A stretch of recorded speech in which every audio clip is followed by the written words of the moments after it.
You may be seated. Happy August. I've deemed this month August Awakenings. And so I'm demanding that you wake up. Wake up to your higher self. Wake up to your true self. And of course, that's really what we're all about, is actually reawakening to something that's already been very much a part of us our entire lives. And that's the truth, the power, the wisdom, the love, the joy, the expansion of who and what we are. And what we do when we gather in situations like this is not so much hear something for the first time, but it's actually hearing something and having that reignited and reawakened inside of us, and so that we can exemplify that and mirror that to one another and go about the business of living an expansive life. So if that's appealing to you, then that will happen in the 11:30 service. You know, I joke and I tell you that you're my favorite people, but you are my favorite people, the 9:30. And then, of course, I tell the 11:30 people that as well. So thank you so much for coming. I'm David Ault, and I'm privileged to serve as senior minister. And I'm very excited to enter into this month of August and all of the beauty that is a part of that. Lots going on. I will touch briefly upon this in my talk this morning, but I do want to give a shout out to all of the folks and all of the friendships that surrounded the beautiful life of Marcia Briscoe as she made her transition this weekend. And what a privilege it was to go over there Friday and to be with her in those last moments of her awareness and to watch that happen. For those of you who don't know Marcia, I'm sure if you saw a picture of her, she either had a feather boa on around her neck or a big smile on her face, and she was the life of the party, and we know that she continues to be that, so we just celebrate her today. And so to move forward in regards to the rest of our summer and our Super Soul Summer Series and all of the great things that are going on, please welcome Mr. August himself, David Aurelio. Good morning. I'm apologizing first up because I've lost my voice. I know it's sad to hear. No way. I know it. But Nathan was all excited because, good, maybe I'll get some rest. I'm like, no, it ain't gonna happen. Welcome to the Spiritual Living Center of Atlanta. We are a center that recognizes everyone on their spiritual path, and we hope to be a place of great inspiration, thus allowing you to tap into your inherent greatness and to reawaken your spiritual magnificence. And we do so by so many different ways: events, clubs, organizations, community, all in your program for the month of August. All brand new stuff happening throughout the month. I do want to draw your attention to a few quick things, but the first is something that I want to share with all of you because it pertains to all of you, and we won an award. So I will present the award to Reverend Dr. David Ault. Oh, my. This was the award, and I'll read you the press release. I'll read you the press release. You've seen these in the hallway, but for the fourth year in a row, we have been awarded Best of Atlanta, the Outstanding Religious Organization category. And because, yes,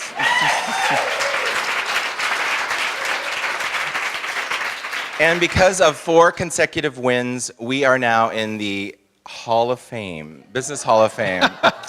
So this is set by the Atlanta Award Program, and I just want to let you know the various sources of information were gathered and analyzed to choose the winners in each category. The 2014 Atlanta Award Program focuses on quality, not quantity. Winners are determined based on information gathered internally by the Atlanta Award Program and data provided by third parties.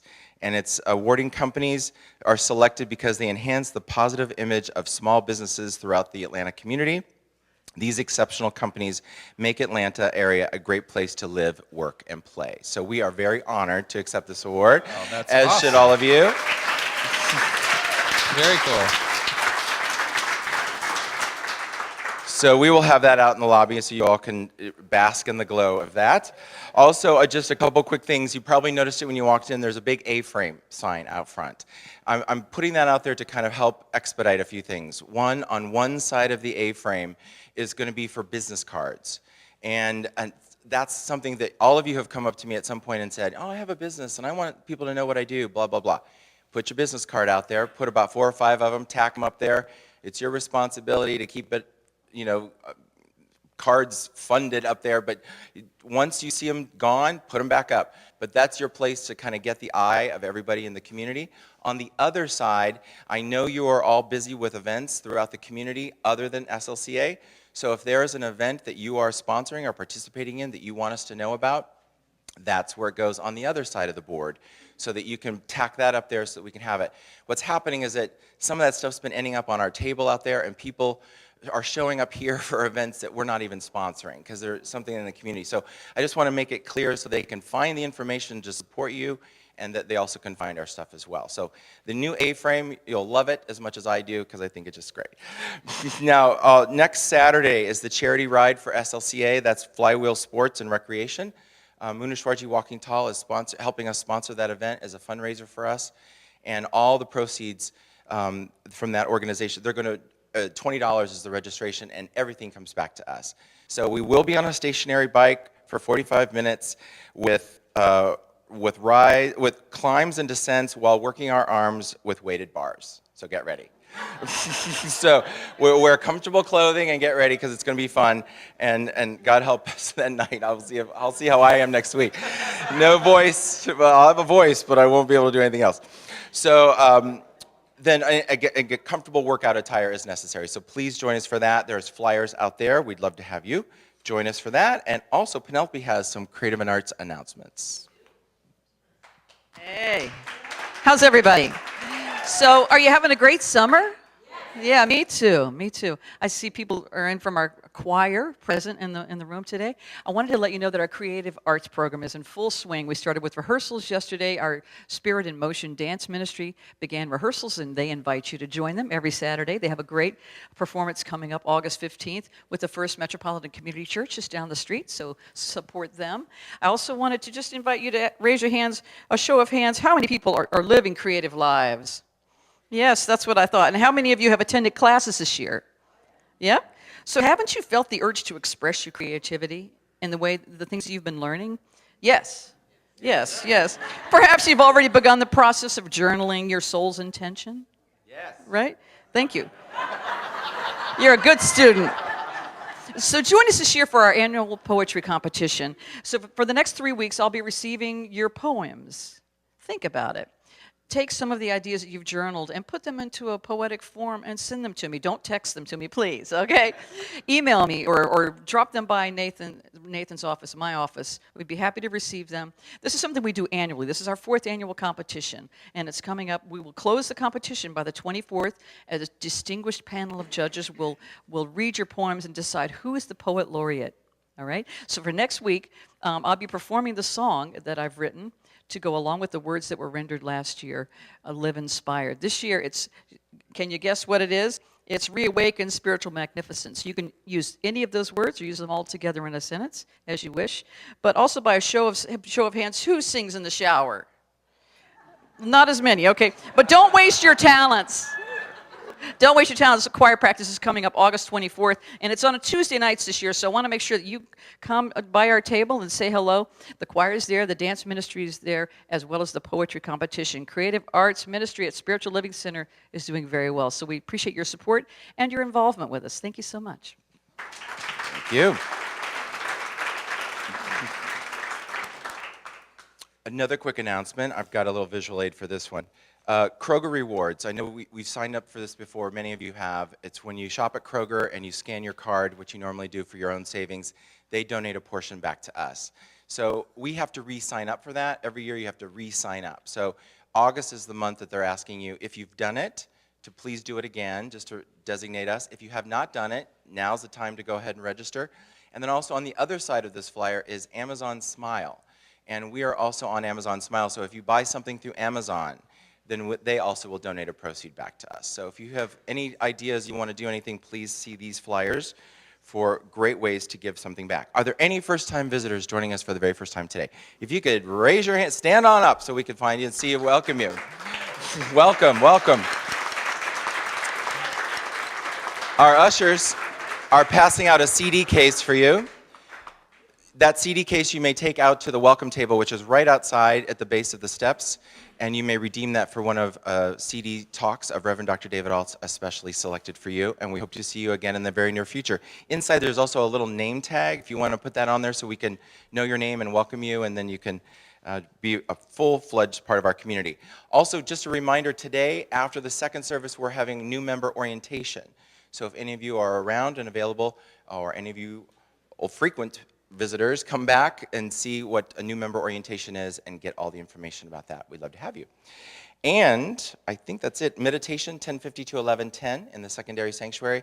And if you could take this opportunity to shut off any cell phones, I would be grateful. Just look in your purse, humor me, just to make sure that it gets shut off. I'd be grateful and appreciative. Thanks so much. Have a great day and a blessed week. Thank you, David. I invite you to stand and take your programs. On the inside is called our Declaration of Principle, and we read this together.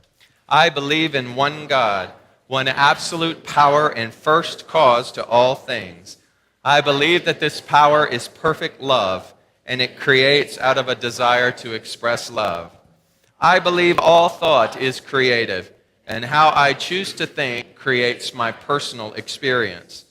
I believe in the unity of all life and the immortality of the individual soul forever unfolding. I believe in the eternal goodness, the eternal loving kindness, and the eternal givingness of God to all. Would you remain standing for our song this month? It's on the inside. I'm choosing heaven today. I'm choosing heaven today. I'm choosing heaven today. I am walking the road of heaven right now, singing I'm choosing heaven today. I'm choosing love today. I'm choosing love today. I'm choosing love today. I am walking the road of heaven right now, singing I'm choosing love today. I choose joy. I'm choosing joy today. I'm choosing joy today. I am walking the road of heaven right now, singing I'm choosing joy today. I choose abundance. I choose abundance today. I choose abundance today. I am walking the road of heaven right now, singing I'm choosing heaven today. I'm walking the road. I am walking the road of heaven right now, singing I'm choosing heaven today. You would say good morning and welcome to Spiritual Living Center of Atlanta.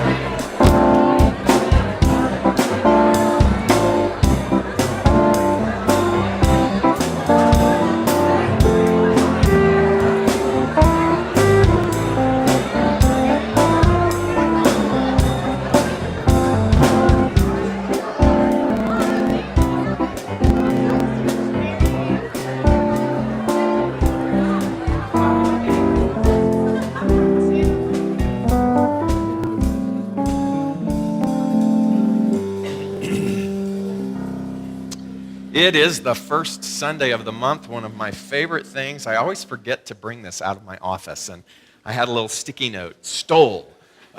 What is this stole? This stole represents all the various religions that make up our fantastic world. And so on the first Sunday of every month, what we do is a ceremony called Lighting the Flames of Faith.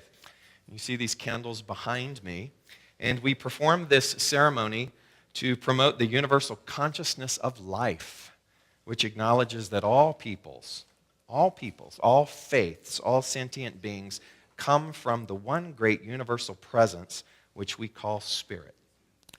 And so this morning, fundamental to this truth, we get to practice the unifying nature, not the separate nature, but the unifying nature of all religious thought and experience, which we're going to honor here this morning.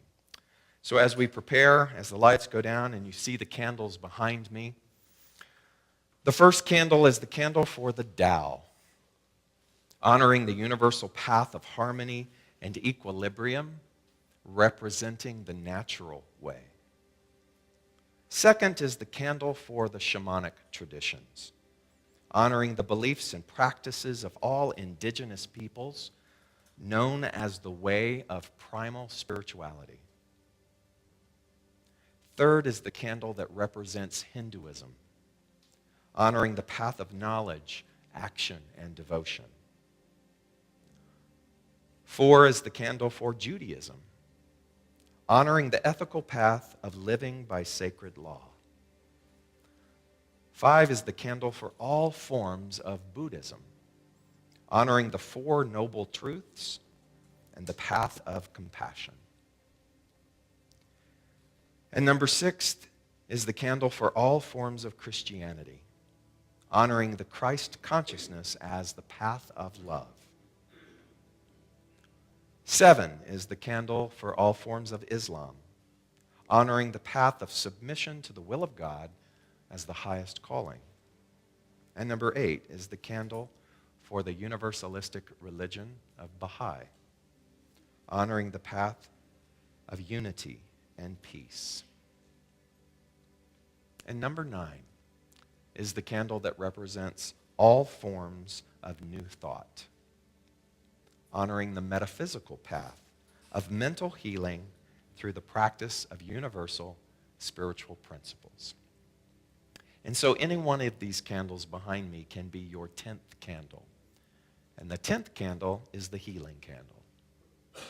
It's where you get to establish a conscious relationship with that candle and to put into the flame, into the light, the name or the essence of anyone in your life that in this moment you wish to have them experience the healing power of God's eternal love.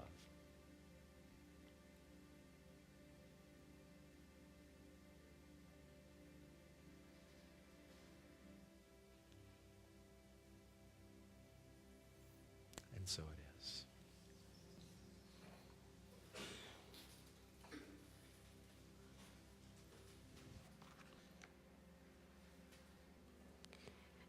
Let's just take a moment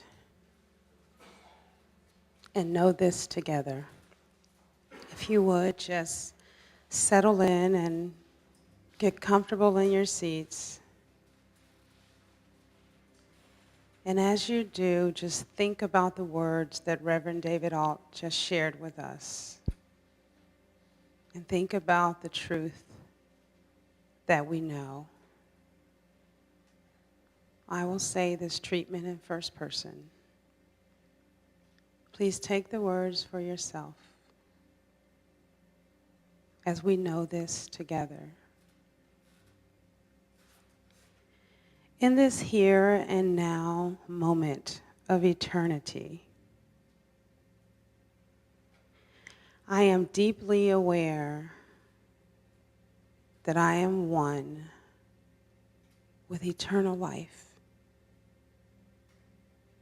I am aware of my oneness with Spirit.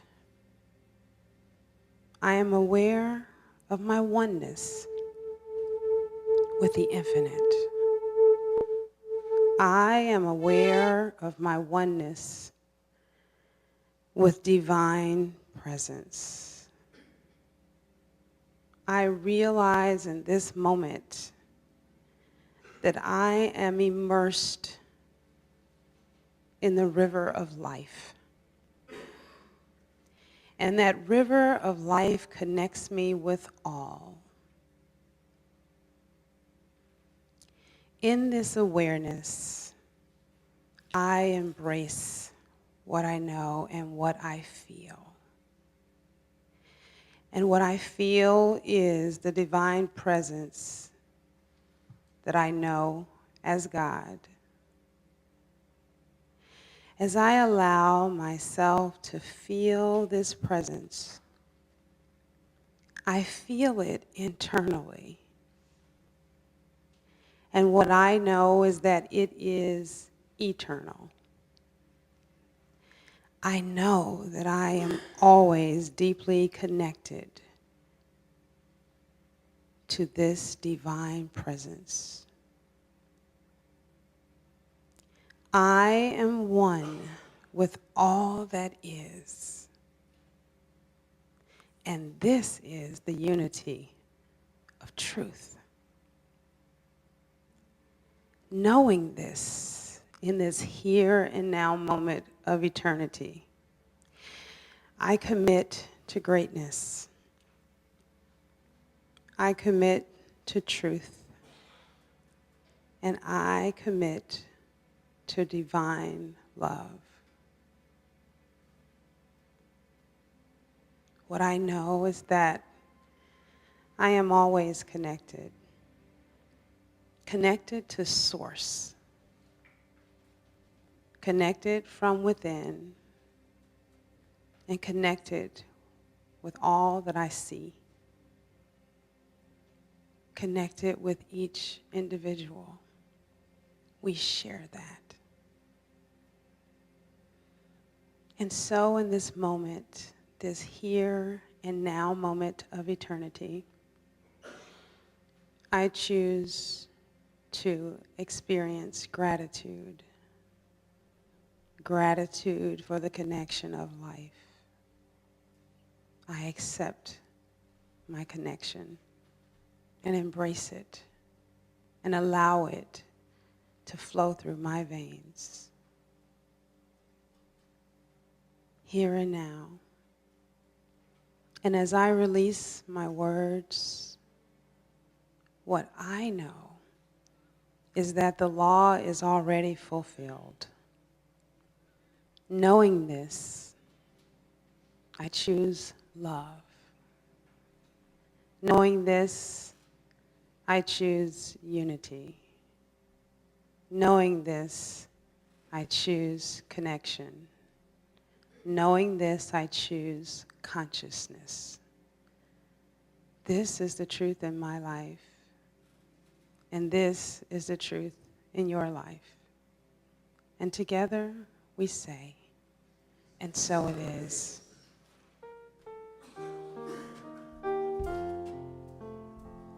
There is so much love.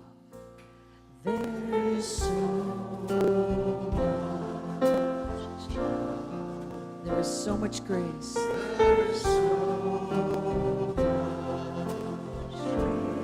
There is so much joy.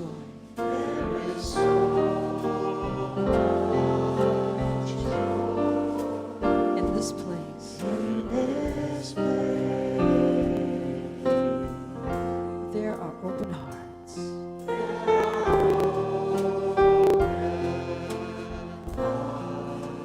There is peace on each face. Spirits with us now.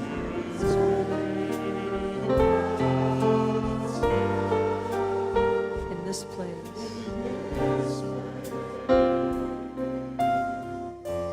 In this place.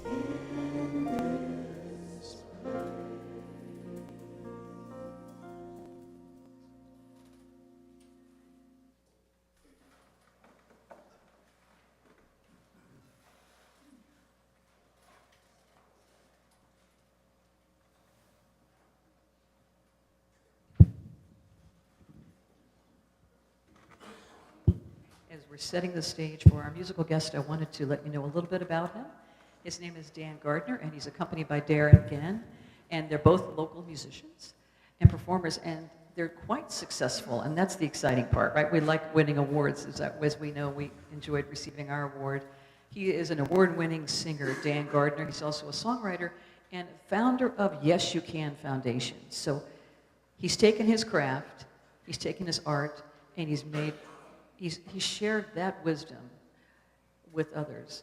And it's a foundation working with children. I wanted to share a quote with you from Dan's website. It says, "We let the children know that anything can be overcome and that your greatest struggle may lead you to your greatest gift. The impact of hearing that message and seeing the living proof in Dan and in other members of the Yes You Can teaching faculty, I suppose, is very powerful to these kids. They carry this Yes You Can message with them in the rest of their lives." He's taken what he does, which was enough. He was an award-winning singer on the Today Show and American Idol, but he's taken it, he's made so much of his success with these children here in the Atlanta area and around the nation, as I was reading. I wanted to let you know that he has CDs available this morning, and the proceeds from his sales today will go to the Yes You Can Foundation. Please welcome Dan Gardner.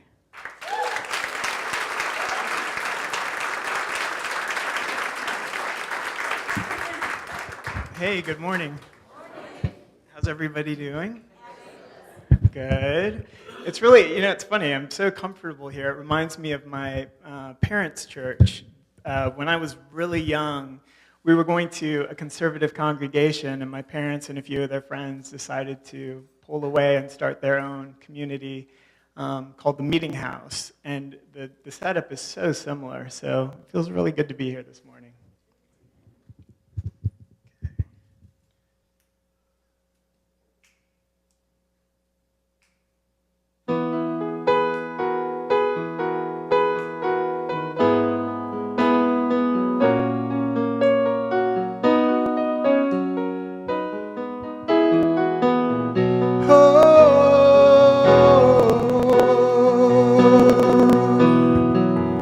On a city street somewhere, someone shoots a gun in the midnight air, and I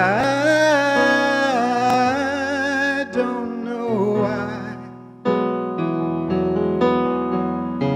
Somebody lives, somebody dies, somebody wrongs and a mother cries, and I don't know why. Some things we'll never understand. Other things you change if you can. And peace, you find it where the heart is, and the heart is right where love lives. Love will always find a way.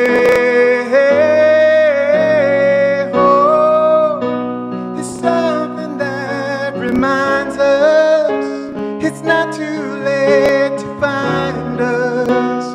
One day we will be in peace.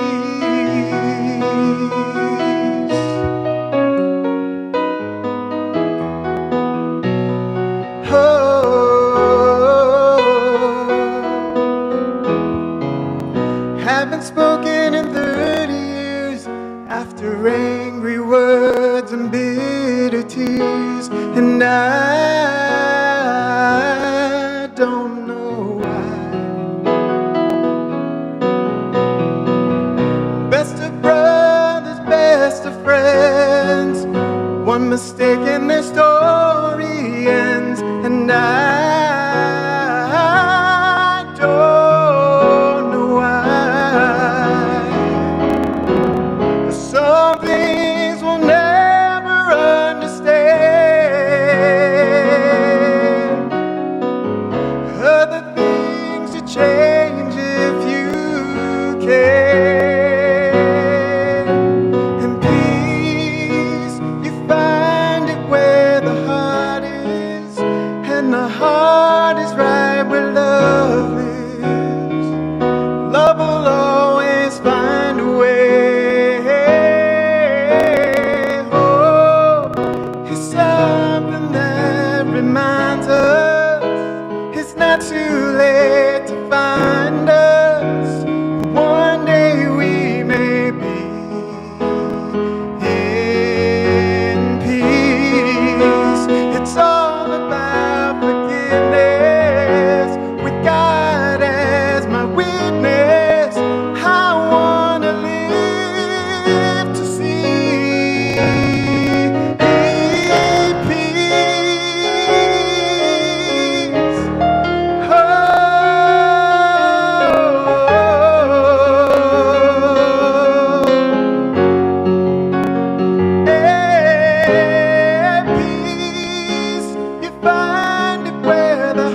Cool?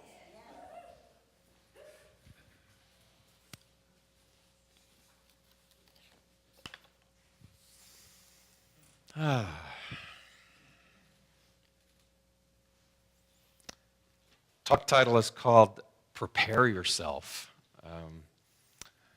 Not for any storm or natural disaster or whatever, but to prepare yourself. What does it mean to prepare yourself consciously? And I came up with the question, what must you do in order to prepare for something new in your life? What must you do in this moment to prepare for something new in your life? And I think the beautiful thing about walking a conscious spiritual path of perhaps being a metaphysician that understands that God is all, in all, through all, that you are just as much an expression of God as anyone else. Knowing that, then it reminds us of what the founder of the Science of Mind, Ernest Holmes, said when he said, all that we are is God, yet God is more than we all are. All that we are is God, yet God is more than we all are. And so if we're preparing ourselves for something greater, for something more expansive, for something that's more in alignment with the infinite quality and nature of us, then it's as if we've got to walk through life with open hands. We've got to be able to let go of clenched fists. We've got to actually let go of the things that we might be grasping onto in order to be able to even receive that which is that thing which we already know exists. All that we are is God, yet God is more than we all are. So it's almost a perpetual, incessant invitation for you and I to wake up and to expand, and to never get complacent, to never become a conformist, but to always, always be hyper aware of the fact that life is an invitation and a conversation that is waiting to participate with us at the level of our receptivity. What an amazing week. Last Sunday, after church, Ty and I went to the hospital to visit with David Rams and his girlfriend, Jessica, and they had just had their baby. And so she was a day old. Her name is Jansen. And they were passing Jansen around like a football in that hospital room. And to hold this, day-old life and to stick your finger and watch those little fingers grab it, and all of the natural instincts that are a part of that was just so sweet. And to be with the grandparents and the heritage and the lineage of that. And then on Friday evening to travel to Marcia Briscoe's, thankfully Lexa let me know. She said, I think this is it. I think you really need to get here. And so on Friday evening, Ty and I went to meet Lexa at Marcia's. And Marcia had not been conscious, had not been lucid for quite a while.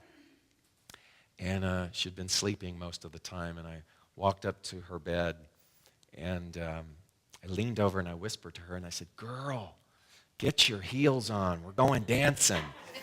And I kid you not, her eyes went just typical Marcia fashion. And she went, ha ha! And that was like the only thing that she had communicated in quite a while. And I said, we're going dancing. And she got this big smile on her face. And I leaned over and I kissed her forehead and I said, I just want you to know that you did a really great job. You did a really great job, and we love you so much. And she went, thank you. And that was it. And so to hold a newborn and then to kiss the head of someone who's making their exit, we think are probably some of the most beautiful examples of what it means to live this life.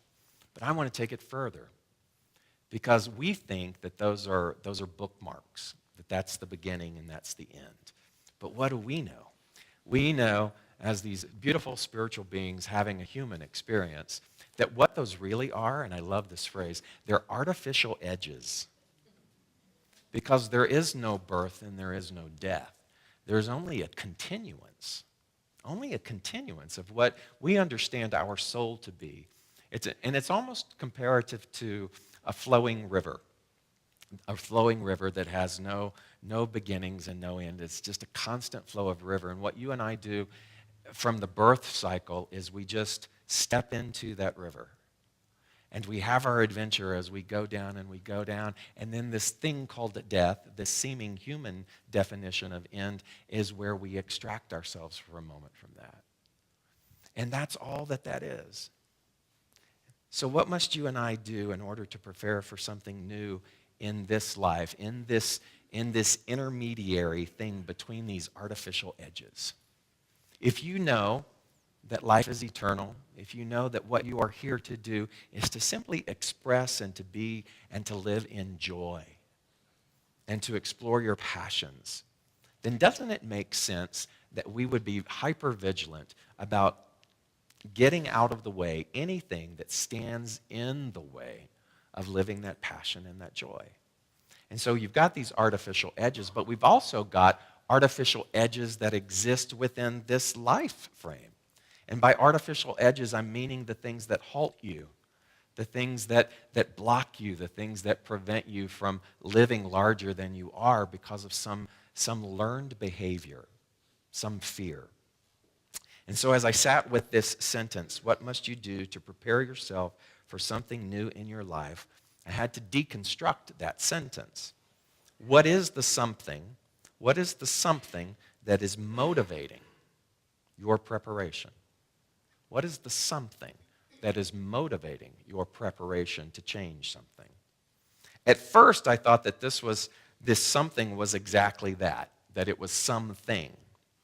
Something. So I wrote and wrote and wrote, and as I was journaling about what must I prepare for something new in my life in regards to money, in regards to health, in regards to career, in regards to creative expression, in regards to friendship, in regards to human love and relationship. I was writing all of those things out. And then I realized it's not that. It's not those things. It's not form. What I must prepare for something new in my life is this: fearlessness. Fearlessness. Because when we are on the path of embracing fearlessness, then what we are actually doing is optimizing the time we have between these artificial edges. There's an old poem, it's called The Dash. I'm sure many of you have heard it before. It's read a lot at funerals. I'm not going to read it or recite it because there's so much restrictive copyright issues around this particular poem, but I will tell you the gist of it, because if it's being taped, I don't want to be sued. So, but the gist of the poem is about when you look at a tombstone, you've got your birth date and your death date, and there's a dash in between. And so the birth date and the death date are irrelevant, but what's really relevant is the dash and how you live your life in that dash, how you express yourself in that time. So I realized that there's something underneath just the form of preparing ourselves for something greater. That yes, the money's great, yes, the health is great, yes, the career is great, yes, the love relationships, all of those things are what contribute to the joy of our life. But what is deeper than that, and I always want you to go deeper, what is deeper than that is your relationship, your dance partner with fearlessness. So what does being fearless mean, and how do you and I get there? I think the answer actually, again, is found in the word fearless. Break it up, fear-less. And so you and I don't go from being in fear, because some of us, we can't even articulate our fears. There's so many. They've just accumulated over time. They're all learned behavior, right? And they're just sort of swimming in the realm of our subjectivity. And buttons get pushed all of the time, and we react to a subjective fear that's inside of us. And so I think we do not set ourselves up for success when I say stop fearing. But to fear less means that moment by moment, as we become acquainted and conscious of those fears, what do we have an opportunity to do? To move through them, to breathe through them, to actually invite them in and say, okay, come on, fear. Let's you and I have a conversation. Let me become the master rather than you be the master, and let me decide and dictate how this is going to play out. And so one fear by one fear, we fear less. And we become fearless. We fear less and less and less until perhaps there is a complete absence of fear. Might you and I ever get there? I don't know. But what I love about the idea is that the process of that can be very liberating. Have you ever overcome a fear? Have you ever stepped through the veil of the illusion that you can't and had the experience that you actually can? And what did that moment feel like? Well, imagine comprising our days, our dash, with all of that repetitively over and over and over again. And so what must you do in order to prepare yourself, something new in your life? Is to make an agreement with your fears, our fears. I love this book. This is our summer book, The Untethered Soul. And it just rocks my world. I love when something rocks my world. And there's a chapter in here called Far, Far Beyond. And in the chapter Far, Far Beyond, he defines what the word beyond means. And that a great thing for us to embrace is this concept of beyond. Beyond meaning without boundaries. And that in the beyond lies our greatness. And so we are perpetually moving in the beyond, in the realm of the unknown. But many of us fear what is beyond because we want to know, we want to control, we want to have it stamped, ironclad about how this is going to look like. And what I learned is that precious baby Jansen had no concern whatsoever about anything as I held her in her arms, and she was just being, right? And I knew as I kissed Marcia, she had gotten to that place where what you thought about her didn't matter anymore. Or whoever said what about when they said what about when she did it didn't matter anymore. That all that was there was the welcoming of walking into the next room of existence and the next adventure. And what if we could get there while we're living and breathing? What if we could get there in this sort of weird adulthood that we have, where we think we've got it all together, but it's those two artificial edges that have it more together, right? How can we embrace that? How can we invite that in? And so in this chapter of going far, far beyond, he actually defined that word, beyond, as infinite in all directions. Infinite in all directions. So that means that what sits before you right now in this moment is infinity in all directions. And I'm not just talking about what you're going to do in the future. I'm talking about your past. Do you get it? That even in your past, you have the ability. It's never too late to have a happy childhood. So how do you do that? How do you welcome that in with a clenched fist in regards to here's the story of my childhood? How do you do that? You have to let go of that. And you have to reconstruct and say, it was exactly what it needed to be in order to get me here. And so in all directions, beyond is infinite in all directions. And in regards to artificial edges, he uses the most brilliant example. For any of you who have ever had dogs, trained dogs, lived with dogs your whole life, you know that dogs have a propensity to want to, especially when they're young and they're not very well trained, to just run wild, right? You open the door and off they go. We've got two dogs. We've got the big dog and we've got the little dog. And it used to be in the house that we're in, if we opened the door, the little dog was gone. And Parker would manage to find some house to take him in. It reminded me of a child going door to door, knocking and asking for cookies. I know that that's what Parker was doing, going and scratching, because he just knew that there was something greater out there. And so, oddly enough, it's kind of sad. It's kind of sad when a dog stops doing that. When they have become so domesticated and so behaved in regards to the way that we want them to behave, that they stop waiting for the door to open so that they can bolt. Because it's the bolting that really is an expression of their vibrancy and their joy. I love my Scout, He's about 12, 13 now. We don't really know because he's a Katrina rescue. But he is by my leg constantly. I mean, I have to even say, okay, eat. Because he'll just sit there. Can I eat now?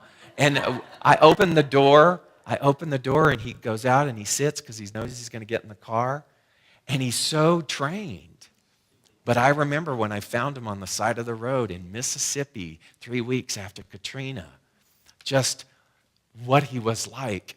And once I got him home, just that life of just running all over the place.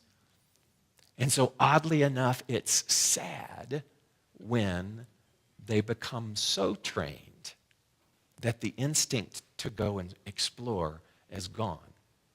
So they've invented a device where they plant electrical things at the edges of lawns.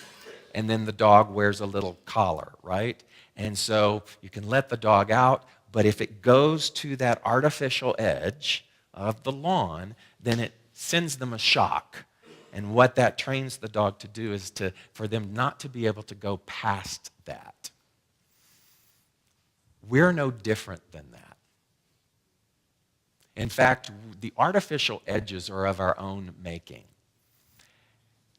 And in order to move into something greater, in order to prepare yourself for whatever it is in life that is so hungry for your consciousness and for your involvement, you and I have got to be able to go to that artificial edge. And even though it might be painful, and it will be, I'm not going to lie, even though breathing through the fear less will be painful because it's a complete different 180 than the way that you have been domesticated. But the more that we walk to the artificial edge and we feel the jolt, we feel the fear, we feel the discomfort, we feel the pain, do you know that the dog also, if it's persistent enough, can move through that electrical shock? Because it's not going to really hurt him. It's just uncomfortable. And if the dog's true nature, the roaming explorer nature, was strong enough, he would move through that and continue on. If our true nature was strong enough, then all of the artificial edges that you and I have created for ourselves, we would breathe, we would show up, and we would walk through them regardless of whatever jolt of fear that we might feel, whatever pangs of worrying about what somebody else is going to do, about letting go of control, about worrying what someone else is going to think. All of those things, we would still feel them. But imagine what it would be like to not stop, but to get to the other side of that. How do you and I prepare ourselves for that? What does it mean for you and I to go beyond? Some of us, we are very talented people in this room. Not outside this room, but in this room, we are very talented people. But I want you to know that interwoven with that talent is a lot of fear. And interwoven with those expressions is a lot of concern and a lot of domestication about what other people think. And so, does that serve us? Does that in any way contribute to the dash between the moment that you merged into this everlasting river and the moment that you will depart that? Does that serve you in any way? And are you the least bit interested in wanting to do something about that? See, I think those of you in this room are, and perhaps those of you watching at home are too, that you realize that an artificial edge is exactly that. It's artificial. And so are you willing as these metaphysicians, as a person who subscribes to the idea that you believe that God is all that there is, that you're actually willing to go and test that? It's a very sentimental week for me. I mean, I don't know if you remember, but guess where I was a year ago this week? Hauling my ass up Kilimanjaro. Thinking, Lord, take me back to my artificial edge. I was on day three. And I was looking through my journals, my writing, and the part of it in my book that's coming out. And the morning of day 3 was really interesting because by then the temperature had dramatically dropped and multiple layers when you go to bed. And guess what? At about, I don't know, maybe 4:45 in the morning, 5 in the morning, the urge hit. Not the urge to praise the Lord, the urge to go, the urge to relieve oneself. And I laid there and I thought, how in the hell am I going to do this? Because I've got so many layers on. And then I'm wound up in a cocoon in this sleeping bag. And my parka is right here. There's very little room in this tent, right? My parka's here. The boots are outside the tent. It's pitch black. I've got my headlamp on, so I'm putting my headlamp on. And so I'm thinking, really? Am I really going to do this? Because just the thought of it made me tired. And I'm already at maybe 14,000 feet by this point, and I'm already sucking up air like there's nobody business. And I'm going, really? And I'm thinking, if I just went now, nobody would know. I'm sure it would freeze. But I got up. And I started this process. And I actually wrote it down what it was like. Or I thought I did. Must go now. Find the headlamp to be able to see. Crawl out of the sleeping bag while remaining within the same boundary lines of the width of the bag. Feel for my top layer pants. Put them on much like how my mother used to put a girdle on back in the 60s, on her back, lying on the bed and defying gravity with every pull and stretch upwards. Next, harness the down coat, which is damp from the moist air. Go from sitting up on being on all fours. Then find the inner layer zipper of the tent. Tug and struggle a bit with it because the fabric is stretched so tightly. Then resume sitting position. Put my double-layered stocking feet out the opening and navigate my boots and laces. Then, you're already tired just reading that. That was just to get out of the tent. And then you had to crawl in the darkness to this primitive little outhouse that sat on the side of the mountain that really had no lid on the thing. You had to prop yourself up. So, what's the point?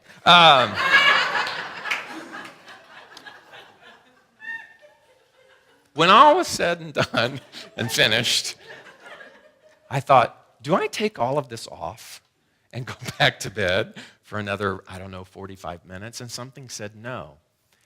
And in that moment, what I did was I looked up. And up in the sky, I don't know if you've ever had this experience before. Have you ever been completely away from artificial light?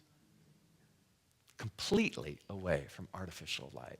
And all of the sudden, before me was the Pleiades and the Milky Way, Orion's belt, all positioned in this brilliance of that southern hemisphere in ways that I had never seen in my entire life.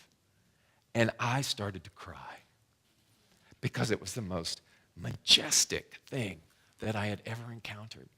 And as I sat there and as I looked up at all of that, I sat there for half an hour before sunrise and I realized, they say that we are made of stardust. And so I was like, home. But if I had never pushed through the silliness of all of that, and I use that as a silly example, but it's a perfect example of moving past something uncomfortable. It's something that you're just tired of, something that you don't want to know, in order to be able to see something that you will never see if you don't do that. And so how do you prepare yourself? Aren't you tired of the story? The story that says, this is why I am the way that I am. Aren't you tired of creating a little calling card? This is my identity. We're so confined to labels, and yet you are far and above more than that. And so I found this quote from Sonia Choquette, and she said, release what no longer attracts you. Step away from things, situations, and people that bring you no vitality or joy, because you can't reach out for something greater if you don't first drop what's in your hand. What's in your hand? What's the old story that's so clenched? What's the identification? What's the label? It's not enough. It's not enough to tire of the husks. You must develop a taste for the reality of heaven. It's not enough to say that you're tired. You must develop a taste for that which is the infinite. We must prepare ourselves. So I invite you to close your eyes this morning.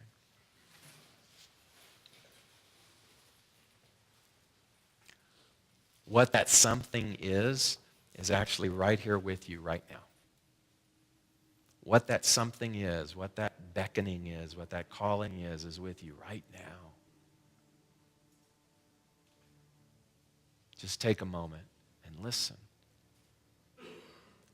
What is it that you have to do? What is it that you have to prepare yourself for something new to enter into your life? What is that something? What is the fear? And can you simply know that it is an artificial edge? What I love about prayer, what I love specifically about affirmative prayer, is that we don't ask for anything. We declare what already is. And so in this profound moment, this moment of collective intentional energy, we declare that that which was fear is now noticed. That that which was blockage is now made known. And that that which was story is now brought up into the light so that we can become aware of it and we can see it for its artificiality. And in seeing its artificial edge, in seeing the fact that it is illusion, in seeing the fact that it has no power other than the power that we give it, then in this profound moment, this moment of declaration, this moment of the usage and the consciousness of the word, I speak it now and I say, enough. Enough.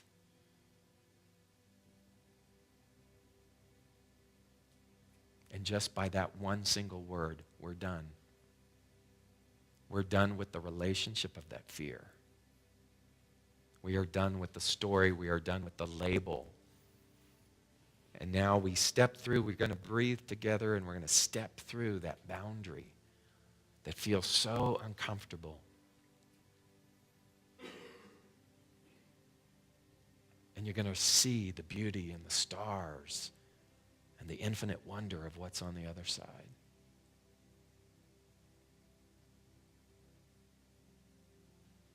And so I know that in the here and the everlasting now, that this is the experience for each and every one of us here. And we honor that. We give thanks for that. And as we breathe this in, we make it real for ourselves by anchoring it and saying these words together. And so it is.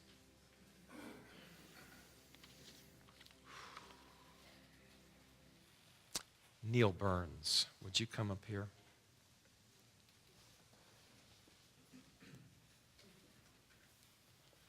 How you doing? Good. Would you lead us in our grateful giving? And there's the affirmation. I'm grateful for this community and all that it gives me and all that's yet to come. Join with me in our affirmation of grateful giving, found in your program. I live in a universe of abundance. As I freely and joyfully give, I join in the divine flow, and all that I share with life returns to me multiplied abundantly. And so it is.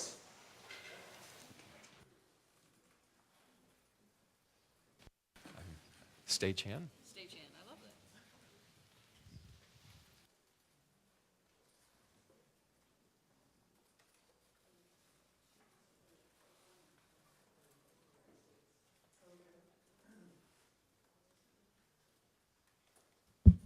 It's on now. I just wanted to let you guys know we are doing a performance at Cafe Vina September 13th, and it is for Yes You Can. So it'll be an intimate evening of dinner, drinks, and just singing some songs and telling my story of how I kind of got to this place now from the Today Show, American Idol, working with David Foster. Those were incredible experiences. But now working with these kids is just an incredible experience as well. So would love to see you guys there if you want to come out. September 13th, it's a Saturday night. And I know it's limited seating, I think. So call and make reservations, because I'd love to see you there.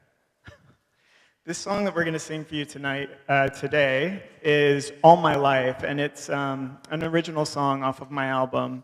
I love this song because it's all about connections, and it's the connections we make while we're here. And something I've realized in my life is that connections really is, that's what's important at the end of the day.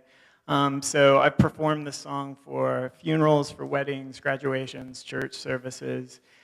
And I hope that you feel the connection today. I definitely feel the connection, and that was an awesome message. Thank you very much.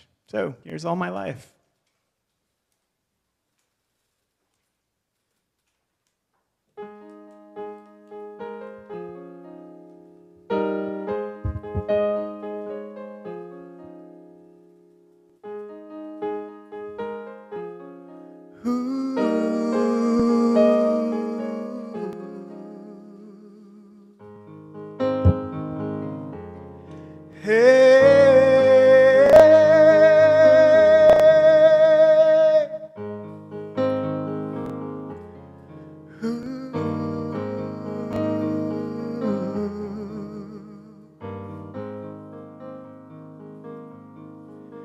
You were waiting for me when I opened that door, on a search for someone I'd never know.